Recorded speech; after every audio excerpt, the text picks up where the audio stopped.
Hello, HSC BM দ্বাদশ শ্রেণীর শিক্ষার্থীবৃন্দ, আসসালামু আলাইকুম।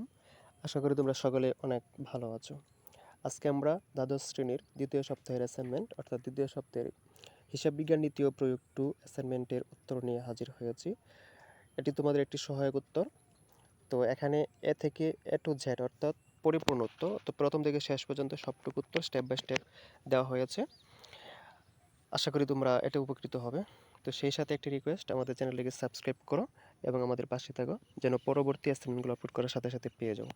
এখানে সবগুলো অ্যাসাইনমেন্ট পরিপূর্ণভাবে উত্তর দেওয়া হয়, যে অ্যাসাইনমেন্টগুলোর উত্তর তোমাদের পরিপূর্ণ নাম্বার পেতে সহায়ক হবে। তো শুরু করি আজকের অ্যাসাইনমেন্টের মূল কাজ। এখানে অ্যাসাইনমেন্টের মূল বিষয়বস্তু ছিল, অর্থাৎ যেগুলো করতে হবে সেটা হলো প্রাপ্য নোটের সুদ চাঁদায় দিতে হবে, তারপর অনাদায়ী পাওনা সঞ্চিতির হিসাব তৈরি করতে হবে, তারপর বিশদায় বিবরণী এবং আর্থিক বিবরণী তৈরি করতে হবে। তো এখানে উল্লেখ্য মূলত 3টি বছর অর্থাৎ 3 সালের 2011, 2012 এবং 2013 সালের জাবেদা অর্থাৎ লেনদেন দেওয়া আছে, আমরা সেগুলো দেওয়ার চেষ্টা করতেছি ধারাবাহিকভাবে। তো প্রথমেই প্রাপ্য নোটের সুদ। প্রাপ্য নোট অর্থাৎ নোট রিসিভেবল। প্রাপ্য নোট হলো নির্দিষ্ট পরিমাণ অর্থ নির্দিষ্ট তারিখে বা নির্দিষ্ট সময়ে পরিশোধের জন্য একটি লিখিত শর্তহীন প্রতিশ্রুতি। এটি দেনাদার পাওনাদার অনুকূলে প্রদান করে থাকে। এর অন্যতম বৈশিষ্ট্য হলো এটি হস্তান্তরযোগ্য, অর্থাৎ এর প্রাপকের মূল্য গ্রহণের জন্য তৃতীয় কোনো ব্যক্তিকে এর মালিক বানাতে পারে বা ক্ষমতা প্রদান করতে পারে। সেক্ষেত্রে উক্ত নোটের প্রতিশ্রুতিদাতা উক্ত তৃতীয় পক্ষকে নোটের অর্থ পরিশোধ করতে বাধ্য থাকে। উহা ধারকের উদ্বৃত্ত পত্রের সম্পত্তি হিসেবে দেখানো হয়। প্রাপ্য নোট যদি সুদ গ্রহণকারী হয় তাহলে নিম্নলিখিত সূত্র প্রয়োগ করে গণনা করা হয়। সুদ সমান সমান বিলে লিখিত মূল্য গুণন সুদের হার গুণন বিলের মেয়াদ বাই সময়। এখানে 12 মাস বা 360 দিন অর্থাৎ এটা একটি সময়। প্রাপ্য নোটে যে মূল্য উল্লেখ থাকে তাই লিখিত মূল্য। বিলের গায়ে যে সুদের হার উল্লেখ থাকে তা বাৎসরিক সুদের হার। উক্ত হারকে বিলের মেয়াদের সাথে সমন্বয় করার জন্য মেয়াদকে বছর দিয়ে ভাগ করতে হয়। বিলের মেয়াদ মাস ভিত্তিতে থাকলে বিলের মেয়াদকে 12 মাস দিয়ে এবং ভাগ করতে হয়, এবং বিলের মেয়াদ দিনের ভিত্তিতে দেওয়া থাকলে বিলের মেয়াদকে 360 বা 365 দিয়ে ভাগ করতে হয়। প্রাপ্য নোটের ধারকের নিকট 360 দিন গণনা করা লাভজনক। উদাহরণ: নোটের শর্ত: সুদ নির্ণয়। লিখিত মূল্য 730 টাকা, সুদের হার 18%, মেয়াদ 120 দিন। তো সূত্রটি ছিল বিলে লিখিত মূল্য গুণন সুদের হার গুণন বিলের মেয়াদ বাই সময়। তো আমরা এখানে ক্যালকুলেশন করার পর আসছে 43.80 টাকা।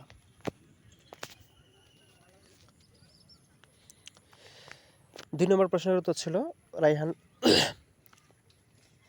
আপনানের কোঙের জাবেদা দাখিলা, অর্থাৎ এখানে 2012, 2011, 2013 সালের জাবেদা দাখিলা করতে বলা হয়েছে। তো এখানে একটি সহজ বিষয় হলো 2011 সালে যে জাবেদাগুলো হবে 2012 এবং 13 সালে ঠিক সেই জাবেদাগুলোই হবে। তা আমি একটি বলবো আর বাকিগুলো তোমরা নিজেরা লিখে ফেলতে পারবে। তো 2011 ডিসেম্বর 31 অনাদায়ী পাওনা ডেবিট প্রাপ্য হিসাব ক্রেডিট 700 টাকা, যেহেতু অনাদায়ী পাওনা ধার হিসাবভুক্ত করা হলো। 31 ডিসেম্বর অনাদায়ী পাওনা ও অনাদায়ী পাওনা সঞ্চিতি ক্রেডিট ডেবিট, অনাদায়ী পাওনা ক্রেডিট, অনাদায়ী পাওনা সঞ্চিতিকে স্থানান্তর করা হলো। আয় বিবরণী ডেবিট, অনাদায়ী ও সন্দেহজনক পাওনা সঞ্চিতি ক্রেডিট। টাকার ক্যালকুলেশনগুলো নিজেরা মিলিয়ে নেবে, তাহলে হয়তো ভালো হবে। তারপর 2012 সাল ডিসেম্বর 31 অনাদায়ী পাওনা ডেবিট প্রাপ্য হিসাব ক্রেডিট, অনাদায়ী পাওনা হিসাবভুক্ত করা হলো। ডিসেম্বর 31 অনাদায়ী ও সন্দেহজনক পাওনা সঞ্চিতি ডেবিট, অনাদায়ী পাওনা ক্রেডিট, অনাদায়ী পাওনাকে অনাদায়ী পাওনা সঞ্চিতি হিসেবে স্থানান্তর করা হলো। আয় বিবরণী ডেবিট, অনাদায়ী পাওনা ও সন্দেহজনক পাওনা সঞ্চিতি ক্রেডিট। এটিও 2011 সালের মতোই টাকাগুলো হিসাব করে নেবে। 2013 ডিসেম্বর 31 অনাদায়ী পাওনা ডেবিট বিবিধ দেনাদার ক্রেডিট, অর্থাৎ অনাদায়ী পাওনা হিসাবভুক্ত করা হলো। অনাদায়ী পাওনা ও সন্দেহজনক পাওনা সঞ্চিতি ডেবিট, অনাদায়ী পাওনা ক্রেডিট, অনাদায়ী পাওনাকে অনাদায়ী ও সন্দেহজনক পাওনা সঞ্চিতিতে স্থানান্তর করা হলো। ডিসেম্বর 31 আয় বিবরণী ডেবিট, অনাদায়ী ও সন্দেহজনক পাওনা সঞ্চিতি ক্রেডিট, অর্থাৎ অনাদায়ী পাওনা সঞ্চিতিকে আয় বিবরণীতে স্থানান্তর করা হলো। তারপর গণনা কার্য অনাদায়ী ও সন্দেহজনক পাওনা সঞ্চিতি তৈরি করা হলো। 2011, 12 ও 13 সাল অনুযায়ী অনাদায়ী ও সন্দেহজনক পাওনা সঞ্চিতি বৃদ্ধি হ্রাসকৃত টাকার পরিমাণ নিরূপণ। বিবরণ: এখানে 3টে সাল 11, 12, 13। তো অনাদায়ী পাওনার টাকাগুলো আমরা লিপিবদ্ধ করলাম 3 সালের, তারপর যোগ নতুন অনাদায়ী ও সন্দেহজনক পাওনা সঞ্চিতি, যোগ করার পর বাদ পুরাতন সঞ্চিতি, বিয়োগ করার পর যেটা থাকে সেটা হলো বৃদ্ধি বা ডেবিট, অর্থাৎ হ্রাসকৃত টাকার পরিমাণ। অনাদি ও সন্দেহজনক পণ্য সঞ্চিতির হিসাব অর্থাৎ খতিয়ান করতে হবে। তো খতিয়ানের গড় আশা করি তোমরা সকলেই পারো। এখানে করা হলো তারিখ, বিবরণ অর্থাৎ হিসাবের শিরোনাম, এখানে সূত্র, টাকা, তারপর আবার তারিখ, হিসাবের বিবরণ, সূত্র, টাকা। আমি আর একে টাকাগুলো বলতেছি না, তোমরা এগুলো হিসাব করে নিতে পারবে বলে আমি আশা করি। তারপর আয় বিবরণী অর্থাৎ গ নম্বর ছিল বিশদ আয় বিবরণী তৈরি করার জন্য। তো নিচে বিশদ আয় বিবরণী ও আর্থিক বিবরণী তৈরি করা হলো। রায়হান আফসান অ্যান্ড কুংয়ের বিশদ আয় বিবরণী 2011 সালের 31 ডিসেম্বর একটি সমাপ্ত বছরের জন্য।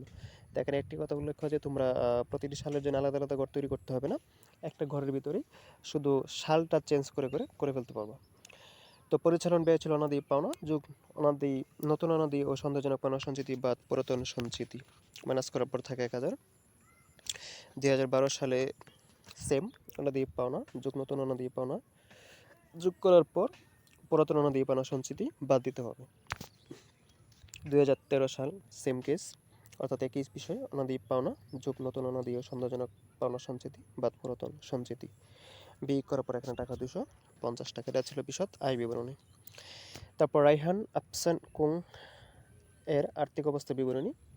এখানে তারিখটা অবশ্যই ভালো মতো দিতে হবে। আমরা একই সাথে 3 সালের করে ফেলতেছি, তাই 2011, 12, 13 সালের 31 ডিসেম্বর তারিখে। হিসাবের শিরোনাম বিস্তারিত টাকার এখানে 3টি ঘর তৈরি করা হয়েছে। তো প্রাপ্য হিসাব থেকে অনাদি পাওনা ও সন্দেহজনক পাওনা সঞ্চিতি মাইনাস করতে হবে। আমাদের এখানে অনাদি পাওনা সঞ্চিতি যোগ করার পর 1200 টাকা মাইনাস করবো থেকে 22,800 টাকা। এটা ছিল 2011 সালের। তারপর 2012 সালের প্রাপ্য হিসাব থেকে আমরা ঠিক সেম নতুন অনাদি পাওনা সঞ্চিতি 1250 টাকা বাদ দেওয়ার পর থাকে 23,750 টাকা। এবং 2013 সালে প্রাপ্য হিসাব ছিল 10,000 টাকা। নতুন অনাদি সন্দেহজনক পাওনা সঞ্চিতি 500 টাকার বাদ দেওয়ার পর থাকে 9,500 টাকা। এই টাকাগুলো অবশ্যই বন্ধ করে দিতে হবে, যেহেতু চূড়ান্ত হিসাব, আর চূড়ান্ত হিসাবে টাকাগুলো বন্ধ করে দিতে হয়। এটা ছিল আজকে